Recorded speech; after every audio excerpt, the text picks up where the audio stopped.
I'm Don Mateo, and I am 9 feet tall. Hi, Don. I am. I'm 9 feet tall. And my reach is so long that when he calls me from Wisconsin to get him a beer, I can actually reach out my window and hand it to him from Texas. In fact, my range is so utterly insurmountable that there is only one way that you can get it. And that is to lower your head, drop your guard, and run straight at me along the line of my rapier. I cannot count the number of times I have killed someone on the field only to have them look at me and say, well, if you weren't so tall, well, if you didn't have such long arms, or well, if you didn't have such a long blade, I'd have been fine. Okay? But because I'm 9 feet tall, people think that the best way to kill me is to live somewhere in the vicinity of my shorts. I've had more people in the SCA in my shorts. Yeah, you know, but it wasn't fun. It wasn't that kind of, by the way. Very specific. What? Okay, it was. It's here. So, what I'm saying is that very frequently, as a tall fighter, people who are shorter think to themselves or are taught that the best way to kill them is to run right at them as fast as possible. I'm going to, in the course of this class, A, try to disabuse you of that notion, because it isn't the best way to kill us. There are much better ways to kill us. And I'm going to give you a few great ways to kill taller fighters. Okay? I am going to tell you why I think charging in the SCA is kind of a bad thing to do. I will try to avoid thumping my Bible on the boat. I will also show you ways to deal with people, this is the most important part of the class, who do this tactic, who charge. He's loving this, isn't he? Okay, so let's start from the beginning. Fencing is science. Whether you like it or not, it is science. Could you step out, please? Michael said he'd be my money. Yeah, first. That relationship of space is called measurement. And if two people are online, we can say that there is a straight line between us. Okay? We can also then say, if we've studied our geometry, that there is a circle, because that becomes the diameter of that circle. Does that make sense to everybody? And that circle, in my opinion, is defined essentially by his back heel and my back heel. If I was teaching Destreza, I would say some different things about it. For the purpose of this class, we're going to call that circle widening and shortening as we go. Okay? Widening and shortening as we go. We're going to call that our measure of each other. Okay?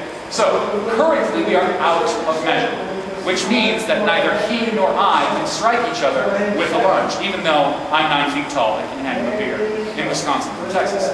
But I can't actually do that. We are out of measurement. I cannot strike Michael with my rapier at a deep lunge. Okay? At this measure, he and I can have a conversation, drink a cup of coffee, and it's all good. Okay? In order to get to a place where I can kill this man, I have to get into a measure where I can strike this man. Does that make sense to everybody? What's that? That's got layers. Yeah.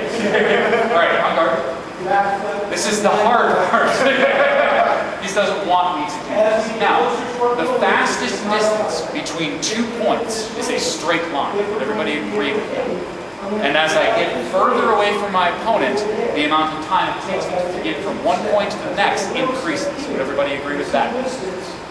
The fencing masters in the 16th century understood that in a very real way. They didn't have a great understanding of velocity, okay, which is how fast you can travel between this point and that. But they did know the one truth, which was the farther I am from you, the longer it takes for you to get to me, the slower you have become. Does that make sense to everybody? The fastest distance between 2 points in a straight line. And this line is very unique in that this line is lethal. There are pointed swords upon this line. And if I run willy-nilly upon the line, I risk my life. Does that make sense to everyone? I want you to take the points, the blunts off these blades for a moment in your brain. Has anyone ever take the point off and square it off against somebody just to look at it? Is anybody that dumb? I was that dumb. Okay, did it with that guy. Use markers. Use markers. I said guess who has the washable and who doesn't. Ah, nice. So, when you do that, you have a whole new vision of how lethal this weapon looks when it we have a luxury. We can repeat the same action over and over and over without the consequence of losing our lives in swordplay. We can do the same thing over and over, and then we get these neat little mixed results, right? Hey, it worked once. I'll try it again. Well, I got it. I'm going to try it again. It worked that time. Try it again. Fail. Try it again. Fail. Try it again. Fail. Try it again. Works. Yay! I win. Okay? We don't lose our lives when we do something foolish on this way. Okay? Congrats. So now I know that this line is lethal. Why? Because he's going to poke me and let the blood out. I don't like that. So I need to control this line so he does not do that. Okay? Once the line is safe and closed, I can safely attack, right? Well, what a great chance for me to run right at him, right? That's a good idea? That depends on who you are. I'm guarded. However, every single thing I do when he is in a place to strike me gives him an opportunity to strike me. We're going to call that a tempo, all right? As in the noun tempo. The plural will be tempi, all right? So I close the line, but if I take a step, I have cost myself some time. Does that make sense to everyone? If I close the line and take another step, I have risked my life again. Does that make sense?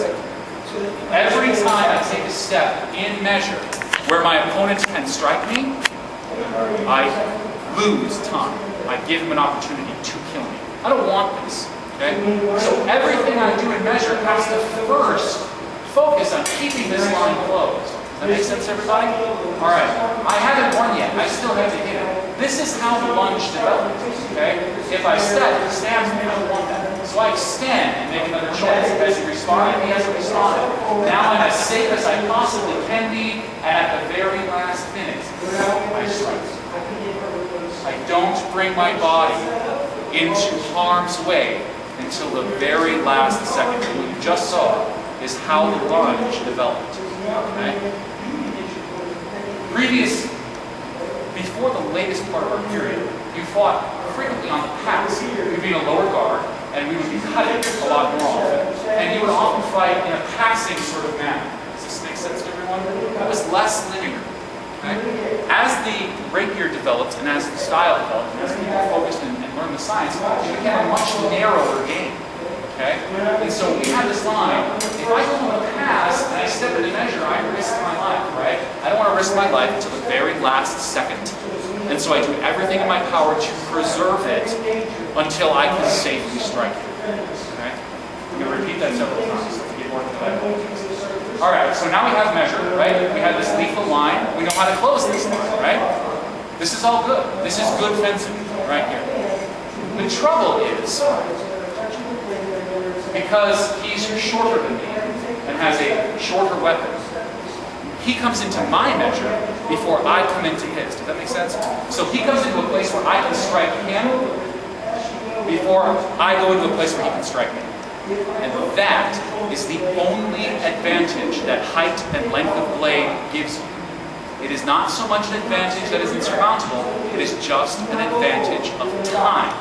It takes him longer to get to me, and he risks himself before I risk myself. Okay? What we get from that, remember, just extended for us here, is this in our game.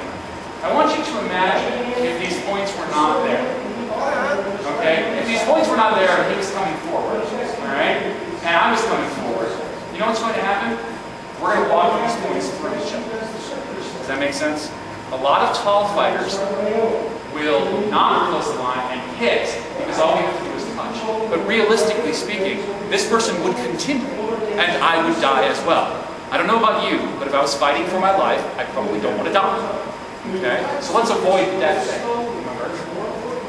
So instead, when he does that, right here he's out, I have to close the line, even if I'm tall. And this is how short people will beat tall people. Okay? This moment here is how they will beat me every time if they learn. Okay? Alright, so let's go back. And why do we charge? Why do people charge? Because he sees this and he thinks, I have all this time I have to cross, right? This big long arm and this big long sword. And I have to do it as quickly as possible or I'm going to die.